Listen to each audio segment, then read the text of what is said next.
Real question paper लेकर आ चुके हैं। यहाँ पर आप देख सकते हैं अभ्यास प्रश्न पत्र सेट सा नंबर, मतलब आपका सेट सी नंबर, और हमने सेट बी और सेट ए का वीडियो अपलोड कर दिया हमारे चैनल में। आप जाकर वहाँ से देख सकते हैं पूरी वीडियो, और इन सभी का आंसर भी बताया है, तो आप लोग वहाँ से जाकर जरूर देखिए वीडियो को, ठीक है। और सेट सी का पूरा आंसर इस वीडियो के माध्यम से आप लोगों को बताएंगे हम, तो इस वीडियो को आपको एंड तक देखना है।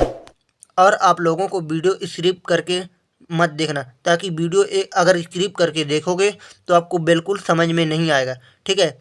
तो यहाँ पर आप लोग देख सकते हैं अभ्यास प्रश्न पत्र सेट सा नंबर 2023 कक्षा 10वीं विषय हिंदी। आपका समय 3 घंटा दिया रहेगा दोस्तों, और पूर्णांक 75 पूर्णांक।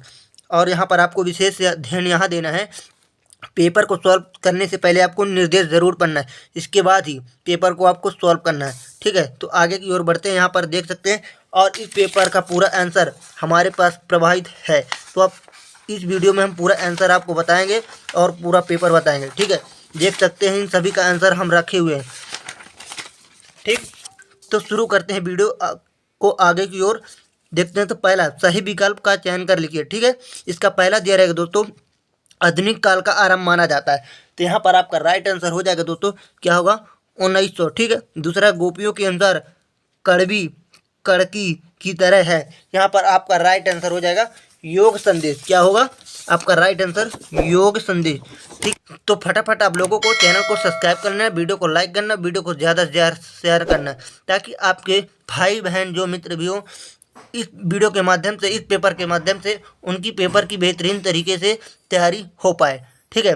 और वीडियो को दिल से लाइक करना है। प्रश्न नंबर 2, रिक्त स्थानों में सही शब्द का चयन कर लीजिए, ठीक है। तो यहाँ पर आपका पहला दिया रहेगा डैश डैश व्यक्ति अपनी प्रशंसा स्वयं नहीं करते, तो यहाँ पर आपका राइट आंसर हो जाएगा दोस्तों नीडर, ठीक है। अगला है नायक के जीवन की एक घटना का गुणता के साथ अंकन डैश डैश में किया जाता है, तो यहाँ पर आपका राइट आंसर हो जाएगा खंड का, क्या होगा, खंड का। अगला है काव्य की शोभा बढ़ाने वाले तत्व को क्या कहते हैं, अलंकार, ठीक है। अगला है चौथा, सच्चे साधु की पहचान उसके डैश डैश से होती है, तो यहाँ पर आपका राइट आंसर हो जाएगा दोस्तों विचारों, ठीक है। अगला पांचवा, डैश डैश समास में प्रथम पद प्रधान एवं अव्यय होता है, तो यहाँ पर आपका राइट आंसर होगा अव्ययी भाव समास, ठीक है। अगला है गतोक का मतलब डैश डैश है, तो यहाँ पर आपका राइट आंसर होगा पहाड़। इसके बाद आपका अगला प्रश्न दिया रहेगा दोस्तों, प्रश्न नंबर 3, यहाँ पर सही जोड़ी बनाकर लिखिए, ठीक है। तो इसका आंसर यहाँ पर आपको देख लेना है। पहला झरना आंसू लहर, तो यहाँ पर आपका राइट आंसर हो जाएगा दोस्तों जयशंकर प्रसाद, ठीक है। दूसरा है बार बार मोहित लगी बोलावा, तो यहाँ पर आपका राइट आंसर होगा पुनरुचित प्रकाश अलंकार, ठीक है। तीसरा है गद्य की प्रमुख विधा है, यह आपका राइट आंसर होगा कहानी। अगला है आपका बाटी, यहाँ पर आपका राइट आंसर होगा मनु भंडारी, ठीक है। पांचवा वाक्य के भेद 3 होते हैं, यह आपका राइट आंसर होगा। इसके बाद अगला है आरी ओ करुणा प्रमास, इसका राइट आंसर होगा आज्ञा, ठीक है। और आपका अगला प्रश्न दिया रहेगा प्रश्न नंबर 4, एक शब्द में उत्तर लिखिए, ठीक।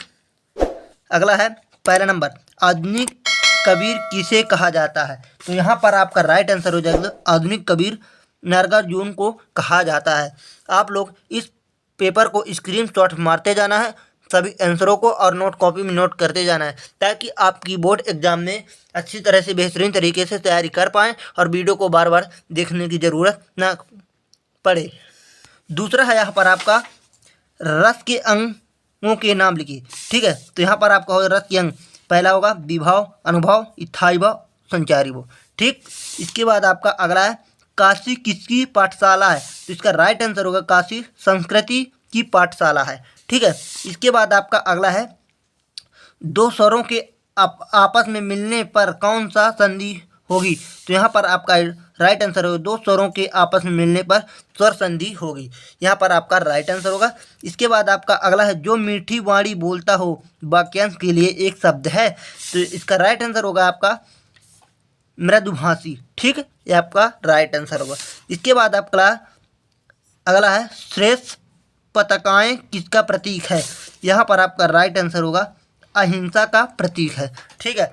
इसके बाद आपका दिया रहेगा दोस्तों, आपका अगला दिया रहेगा प्रश्न नंबर 5, ठीक है। संगतकार कविता मुख्य गायक का साथ देने वाले संगतकार की भूमिका के महत्व पर लिखी गई है, ये आपका राइट आंसर हो जाएगा दोस्तों। हाँ, सत्य होगा। ठीक है, दोहा और चौपाई मातृक छंद है, ये आपका राइट आंसर होगा, सत्य है। अगला है तीसरा, संस्कृति पाठ व्यंग्य विधा पर में लिखा गया है, ये आपका राइट आंसर असत्य होगा। क्या होगा? असत्य होगा। अगला है लोग प्लस उकित से मिलकर लोकोकित शब्द बना हुआ है, ये आपका राइट आंसर हो जाएगा दोस्तों, सत्य है। ठीक है, हाँ। इसके बाद आपका पांचवा है, माता का आंचल पाठ की रचनाकार मधु कंकारिया है। ठीक है, ये आपका राइट आंसर होगा, असत्य है। अगला है हिरोशिया कविता आज्ञे ने हवाई जहाज में बैठाकर लिखी, ये आपका राइट आंसर असत्य होगा। तो यहाँ पर देख सकते हैं इन सभी का आंसर। ठीक है, क्लियर। इसके बाद आपका अगला दिया रहेगा दोस्तों प्रश्न नंबर 6। ठीक, प्रगतिवाद की कोई दो विशेषताएं या प्रवृत्तियां लिखा है। ठीक है, तो यहाँ पर आपका राइट आंसर होगा दोस्तों इसका। ठीक है, पहला है ईश्वर की प्रति अनिच्छा, इस काल के कवियों ने ईश्वर के प्रति अनस्थ का भाव व्यक्त किया। दूसरा है प्रतीकों का प्रयोग, इस काल के कवियों अपनी रचनाओं में प्रतीकों का प्रयोग किया। ठीक है, और छठवें का यहाँ पर राइट आंसर भी दिया रहेगा। ठीक है, तो आपको आंसर देख के जाना है, ये आपका छठवें का राइट आंसर होगा। इसके बाद आपका अगला आता है प्रश्न नंबर 7वां, तुलसीदास अथवा नागार्जुन की काव्यगत विशेषताएं निम्नलिखित बिंदुओं के आधार पर लिखिए। दो रचनाएं और भावपच। तो यहाँ पर आपका राइट आंसर हो जाएगा दोनों का, अथवा और मतलब तुलसीदास और नागार्जुन का। ठीक है, तो पहला देख लेना है, इनकी दो रचनाएं रामचरितमानस और कविता वाली। भावपच इनकी हो जाएगी तुलसीदास जिनका, गोस्वामी तुलसीदास राम के अनन्य भक्त थे, भक्ति को ईश्वर प्रतीत का साधन मानने वाले कवि तुलसीदास तत्कालीन समाज में भक्ति कवि के साथ साथ समाज सुधारक भी माने गए। ठीक है, और उसका अथवा नागार्जुन का यहाँ पर आपका राइट आंसर दिया है, देख लो। ठीक है, इसके बाद आपका अगला है 8वां, मर्यादा न लाही के माध्यम से कौन सी मर्यादा न रहने की बात कही है। तो यहाँ पर आपका राइट आंसर हो जाएगा दोस्तों 8वें का, गोपियों का मानना है कि प्रेम के बदले प्रेम ही दिया जाना चाहिए। श्री कृष्ण ने गोपियों के प्रेम के प्रतिदान में स्वयं न आकर और प्रेम संदेश न भेजकर प्रेम की मर्यादा तोड़ दी। उन्होंने प्रेम निभाने की बजाय निराश योग संदेश भेजकर गोपियों से छल किया है। ठीक है, इसका अथवा यहाँ पर आपका दिया रहेगा दोस्तों, ये आपका 8वें का राइट आंसर यहाँ पर आपका दिया रहेगा। ठीक है, इसके बाद आपका अगला है प्रश्न नंबर 9, स्मृति को पथे मनाने से कवि प्रसाद का क्या तात्पर्य है। तो यहाँ पर आपका राइट आंसर हो जाएगा दोस्तों 9वें का, कवि अपने जीवन की मधुर स्मृतियों को अपना संबल मानता है, वह उन्हीं स्मृतियों के सहारे से अपना जीवन जी रहा है, अतः वह स्मृतियों को राही का पथे मानता है। ठीक है, ये आपका राइट आंसर होगा। इसके बाद आपका अगला है 9वां नंबर का अथवा। ठीक है, कवि का शीर्षक उत्साह क्यों रखा गया है। तो यहाँ पर आपका राइट आंसर हो जाएगा दोस्तों। ठीक है, देख लेना है आपको। इसके बाद आपका दिया रहेगा प्रश्न नंबर 10वां, प्रबंध काव्य की परिभाषा एवं उसके प्रकार लिखिए। ठीक है, तो यहाँ पर आपका राइट आंसर हो जाएगा दोस्तों प्रबंध काव्य। ठीक है, यहाँ पर लिखा हुआ है, वह काव्य रचना से जो कथा सूत्रों या छंदों की तर्क मान्यता से बंधी हो प्रबंध काव्य कहलाती है। प्रबंध काव्य के 3 प्रकार होते हैं, पहला महाकाव्य, खंडकाव्य, अनख गीतियाँ। ठीक है, इसका अथवा यहाँ पर दिया रहेगा, वीर रस का एक उदाहरण लिखिए। मतलब यहाँ पर देख सकते हैं वीर रस का उदाहरण। ठीक है, ये आपको लिख लेना है। इसके बाद आपका दिया रहेगा प्रश्न नंबर 11। क्या रहेगा? प्रश्न नंबर 11, छंद की परिभाषा एवं उनके प्रमुख प्रकार लिखिए। तो यहाँ पर आपको देख सकते हैं प्रबंध छंद की परिभाषा। ठीक, जिस रचना में मात्रा, वर्ण, गण, यति, लय आदि को ध्यान से रखकर शब्द योजना की जाती है उसे छंद कहते हैं। ठीक है, छंद के प्रकार कितने होते हैं? वार्णिक छंद और मात्रिक छंद, 2 प्रकार होते हैं। ठीक है, इसका अथवा यहाँ पर देख सकते हैं, पुनरुक्ति प्रकाश अलंकार की परिभाषा उदाहरण सहित। तो ये आपका राइट आंसर होगा। ठीक है, देख सकते हैं आपका। इसके बाद आपका अगला है 12वां, निबंध की परिभाषा लिखते हुए किसी एक निबंधकार का नाम लिखना। तो इसका राइट आंसर हो जाएगा दोस्तों आपको। ठीक है, बाबू गुलाब राय के अनुसार निबंध की परिभाषा लिखना है। निबंध उस गद्य रचना को कहते हैं जिसमें सीमित आकार के भीतर किसी विषय का वर्णन या प्रतिस्थापन एक विशेष निजीपन, स्वच्छता, सोच, संजीवता और संबंधता के साथ किया गया हो। ठीक है। निबंधकार हजारी प्रसाद द्विवेदी जी हैं। ठीक है इनके। इसके बाद आपका 12वें का 8वां, नाटक और एकांकी में कोई दो अंतर। ठीक है, तो यहाँ पर आप देख सकते हैं नाटक एकांकी में दो अंतर लिखा हुआ है। नाटक एकांकी में अंतर, पहला नाटक और इसका 8वां का है। ठीक है, तो आपको इसको अच्छी तरह से तैयारी करना है और वीडियो करना है लाइक, चैनल को कर लेना है फटाफट सब्सक्राइब, ताकि हर वीडियो का हर एक नोटिफिकेशन सबसे पहले आपको ही प्राप्त हो। ठीक है, मैं जितने भी वीडियो बनाता हूँ उसमें से 100% है कि क्वेश्चन पूछे जाते हैं, तो आप लोगों को अच्छी तरह से तैयारी करना है। ठीक है, और बोर्ड एग्जाम में टॉपर भी बनना है। तो आपका प्री बोर्ड अभ्यास प्रश्न पत्र है। इसके बाद आपका अगला प्रश्न दिया रहेगा 13वां, स्वयं प्रकाश अथवा यशपाल की साहित्यिक विशेषता निम्नलिखित बिंदुओं के आधार पर लिखना है। मतलब दोनों का आंसर मैं यहाँ पर आपको दिखा दे रहा हूँ, पढ़ूंगा तो लंबा बहुत वीडियो हो जाएगा, ये देख सकते हैं। ठीक है, क्या है, स्वयं प्रकाश जी का और यशपाल जी का, इन दोनों का राइट आंसर मतलब भाव पक्ष रचनाएं। ठीक है,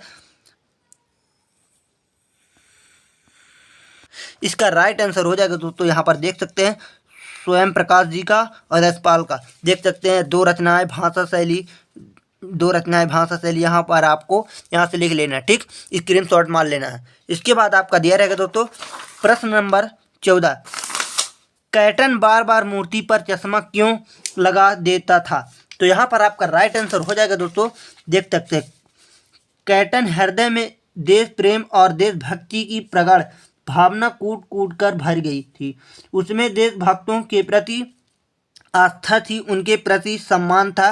कैटन मूर्तिकार की भूल को चश्मा लगाकर सुधार रहा था। उसे भी बिना सचमे की सुभाष चंद्र बोस की मूर्ति अच्छी नहीं लगती थी, अतः कैटन बार बार मूर्ति पर चश्मा लगा देता था। ठीक है, यहाँ पर इसका राइट आंसर होगा। इसके बाद अथवा एक कहानी यह भी पाठ में लेखक मनु भंडारी के पिता ने रसोई की भटिया खाना कहकर क्यों संबोधित किया। तो यहाँ पर आपका राइट आंसर दिया हुआ है, देख सकते हैं आपका राइट आंसर होगा 14 का 8वां। ठीक है, इसके बाद आपका अगला है प्रश्न नंबर 15वां, शहनाई की दुनिया में डमरू राव को क्यों याद किया जाता है। तो यहाँ पर आपका राइट आंसर होगा 15वें का, शहनाई की रीढ़ जिस नरकट से बनती है वह डमरू राव के पास सोन नदी के किनारों पर पाई जाती है और प्रसिद्ध शहनाई वादक बिस्मिल्लाह खां का जन्म डमरू राव में हुआ, इसलिए इन्हीं कारणों से शहनाई की दुनिया में डमरू राव को याद किया जाता है। ठीक है, इसका राइट आंसर होगा। इसका अथवा दिया रहेगा 15वें का, आग की खोज एक बहुत बड़ी ही खोज क्यों मानी गई, इस खोज के पीछे क्या प्रेरणा रही होगी। तो यहाँ पर आपका राइट आंसर हो जाएगा, तो ये आपको लिख लेना है। ठीक, इसके बाद आपको स्क्रीनशॉट मार लेना है। इसके बाद आपका 16 नंबर, निम्नलिखित शब्दों का संधि विच्छेद कर नाम लिखे। ठीक है, ऊर्ध्व और निर्गुण। ठीक है, इसका अथवा यहाँ पर दिया रहेगा, मुहावरे एवं लोकगीत का कोई दो अंतर लिए। तो पहले आपको 16वें का देखना है। ठीक है, ये लिखना संधि विच्छेद मतलब संधि का नाम, ये आपका राइट आंसर होगा। 1 नंबर 2 नंबर उद्गम और निर्गुण। ठीक है, इसका अथवा यहाँ पर मुहावरा और लोकगीत में अंतर दिया हुआ है। ठीक है, तो आप दोनों को लिख लेना है। इसके बाद आपका प्रश्न नंबर 17वां, भोलानाथ और उसके साथियों के खेल और खेलने की सामग्री आपके खेल और खेलने की सामग्री से किस प्रकार भिन्न है। तो यहाँ पर आपका राइट आंसर हो जाएगा दोस्तों 17वें का, भोलानाथ और उसके साथी प्रकृति के साथ स्वतंत्र वातावरण, खेत खलिहान, गली मोहल्ले, बगीचे, नदियों, तालाबों में प्रकृति वस्तुओं को ही खिलौने का स्वरूप देकर खेलते थे। खेल के माध्यम से व्यवहार कुशल और संस्कृति से जुड़ते थे। ठीक, ऐसे खेल सुरक्षित और जीवन उपयोगी साबित होते थे। इसके विपरीत वर्तमान में खिलौने, लकड़ी, प्लास्टिक, धातु, इलेक्ट्रॉनिक और इंटरनेट के खेल भी आ गए जो बच्चे की हिंसात्मक गतिविधियों की ओर ले जाती है, जो कि उसके लिए असुरक्षित भी है। ठीक है, तो यहाँ पर आपका इस 17वें का अथवा गतों को मेहनत का बदमाशों का शहर क्यों कहा जाता है। तो यहाँ पर आपका राइट आंसर हो जाएगा दोस्तों, देख सकते हैं 17वें का अथवा होगा। ठीक है, इसके बाद आपका अगला है प्रश्न नंबर 18वां, निम्नलिखित काव्यांशों का संदर्भ प्रसंग व्याख्या सहित लिखिए। ठीक, तो आपका प्रश्न नंबर 18वें का, तो यहाँ पर देख सकते हैं प्रश्न नंबर का 18वें का राइट आंसर ये होगा आपका। देख सकते हैं, पढ़ूंगा तो बहुत वीडियो लंबा हो जाएगा। और ठीक है, इसके बाद आपका दिया रहेगा 8वां, तो यहाँ पर 18वें का 8वां दिया रहेगा, ये देख सकते हैं। ठीक है, इसके बाद आपका दिया रहेगा 19 नंबर का प्रश्न, निम्नलिखित गद्यांश प्रसंग सहित व्याख्या कीजिए। तो मैं दोनों का आंसर मतलब 19 और इसका 8वां, यहाँ पर आपका 8वां 19 का 8वां ये है, तो दोनों का आंसर एक साथ में प्रोवाइड कराऊंगा। देख सकते हैं ये 19 नंबर का आंसर होगा, इसके बाद आपका 8वें का आंसर होगा। इसके बाद आपका अगला दिया रहेगा दोस्तों प्रश्न नंबर 20, मेरे प्रिय शिक्षक विषय पर एक अनुच्छेद लिखिए। ठीक है, और आप लोगों को फटाफट चैनल को सब्सक्राइब कर लेना है, वीडियो को लाइक करना है और वीडियो को ज़्यादा से ज़्यादा शेयर करना है, ताकि आपके भाई बहन मित्र जो भी हों इस वीडियो के माध्यम से, इस पेपर के माध्यम से उनकी बेहतरीन तरीके से तैयारी हो पाए और बोर्ड एग्जाम में टॉपर बने और परीक्षा में अच्छे अंकों से पास हों। और चैनल को आप लोगों को ज़रूर सब्सक्राइब करना है, ताकि हर एक वीडियो का नोटिफिकेशन सबसे पहले आपको ही मिले। ठीक, इसके बाद आपका दिया रहेगा 20 नंबर का। ठीक है, तो यहाँ पर आप देख सकते हैं आपको स्वयं करना, मेरे प्रिय शिक्षक विषय पर एक अनुच्छेद लिखना, मतलब इसके बारे में आपको स्वयं करके लिखना। इसका 8वां यहाँ पर वार्षिक परीक्षा की तैयारी पर दो मित्रों के मत संवाद, तो यहाँ पर आपको लिखना। ठीक है, अपने वार्षिक परीक्षा के दो मित्रों के बीच बीच की संबंध आपको स्वयं लिख लेना। इसके बाद आपका दिया रहेगा 21 नंबर, निम्नलिखित अपाठित गद्यांश अथवा गद्यांश को पढ़कर पूछे गए प्रश्नों के उत्तर लिखिए। तो यहाँ पर आपको लिख देना, तो 21 नंबर का राइट आंसर हो जाएगा दोस्तों। देख सकते हैं, आपको गद्यांश पढ़ लेना, इसके बाद आपका राइट आंसर तीनों का मैं यहाँ पर दिखा दे रहा हूँ, इसमें से आपको लिख लेना। और इसके बाद उसका 8वां दिया रहेगा दोस्तों, ये आपका 8वां है। ठीक, तो यहाँ पर इसका 8वें का राइट आंसर हो जाएगा।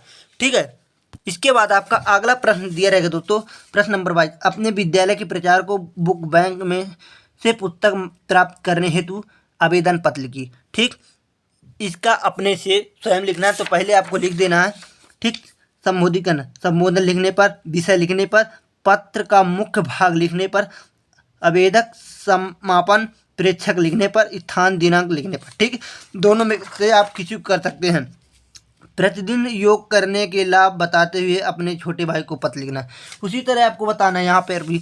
और इसके बाद आपका अगला दिया रहेगा प्रश्न नंबर 23, निम्नलिखित में से किसी एक विषय पर रूपरेखा सहित सारांशाभित निबंध लिखिए। तो पहला, विद्यार्थी जीवन में अनुशासन, पर्यावरण प्रदूषण में हमारी व्यक्तिगत भूमिका, साहित्यिक और समाचार पत्रों की उपयोगिता और जल संरक्षण। तो आप लोगों को किसी में से आपको एक निबंध लिखना है। ठीक है, आशा करता हूँ कि ये पूरा वीडियो आपको अच्छा लगा होगा और पूरा पेपर आप लोग अच्छी तरह से तैयारी कर लेंगे, जिससे आप लोगों की पेपर की बेहतरीन तरीके से तैयारी हो पाएगी और एग्ज़ाम में टॉपर भी बनेंगे। जय हिंद, वंदे मातरम।